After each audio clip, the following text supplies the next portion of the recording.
Hi friends, welcome back to Swami's kitchen.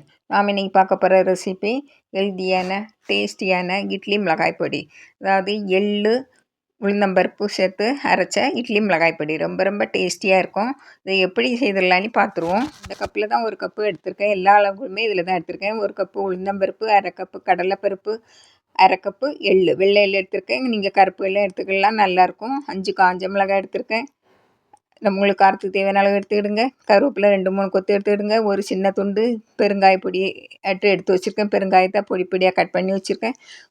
ஒரு teaspoon உப்பு, ஒரு சின்ன துண்டு புளி, இவ்வளோதான் தேவை. நம்ம இப்போ எப்படி பண்ணிடலான்னு பார்த்துருவோம். கடாய் அடுப்பில் வச்சு கடாய் காய்ச்சதும் ஒரு டீஸ்பூன் எண்ணெய் விட்டு கடலைப்பருப்பை நம்ம முதல்ல வறுத்துருவோம். கடலைப்பருப்பு வறுக்கிறது கொஞ்சம் நேரம் ஆகும். அதனால் பாதி அளவு வறுபட்டதும் உளுந்தம்பருப்பை சேர்த்துக்கலாம். கடலைப்பருப்பு பாதி அளவு வறுபட்டாச்சு. இப்போ நம்ம உளுந்தம்பருப்பை சேர்த்துருவோம். பாருங்கள், கைவிடாமல் கிளறி விட்டுக்கிட்டே இருங்க.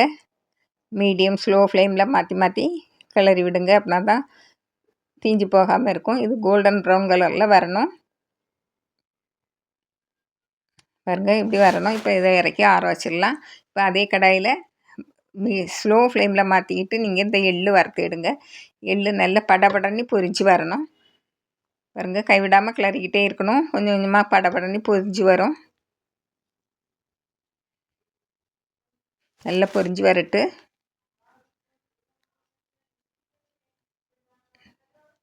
பாருங்கள், நல்லா பொரிஞ்சு வருது.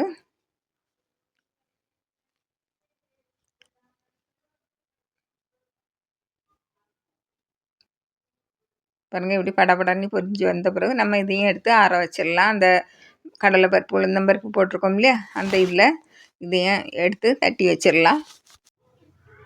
பாருங்கள், அதுலேயே இதை தட்டி வச்சுருங்க. இப்போ நம்ம காஞ்ச மிளகாய் கருவேப்பிலையெல்லாம் வறுத்துருவோம். நான் 5 காஞ்ச மிளகாயும் ஒரு 3-4 கொத்து கருவேப்பிலையும் போட்டிருக்கேன். கருவேப்பிலை அதிகமாக போட்டால் நல்லாயிருக்கும். இது நம்ம கருவேப்பிலை நல்ல முறுமுறுன்னு வரணும். அது அளவுக்கு நீங்கள் நல்லா வறுத்து விடணும். ஸ்லோ ஃப்ளேம்லேயே வச்சு வருங்க. இந்த சட்டி சூட்லேயே சீக்கிரமாக நல்லா வறுபட்டுரும். நல்லா கிறிஸ்பியாக இருக்கணும் கருவேப்பிலை. அப்படின்னா தான் இந்த பொடி கெடாமையும் இருக்கும் நீண்ட நாள்.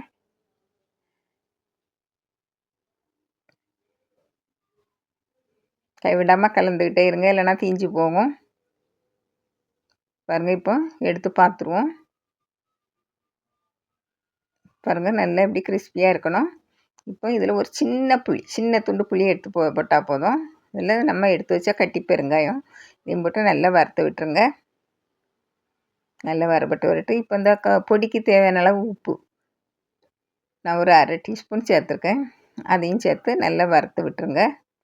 நல்லா வறுத்து விட்டு இப்போ நம்ம இறக்கி நம்ம முந்தி வறுத்து வச்சோம் இல்லையா, அந்த இதுக்கு மேலேயே போட்டுறணும். எல்லாம் சேர்த்து நல்லா ஆறணும். ஆறி தான் நம்ம அரைச்சணும்.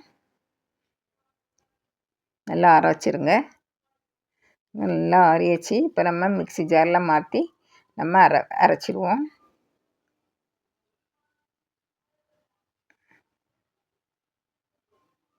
இப்போ நல்லா அரைச்சி எடுத்துருவோம். ரொம்ப பட்டு போல் அரைக்க வேண்டாம். ஓரளவுக்கு குறன்னு இருக்கணும்.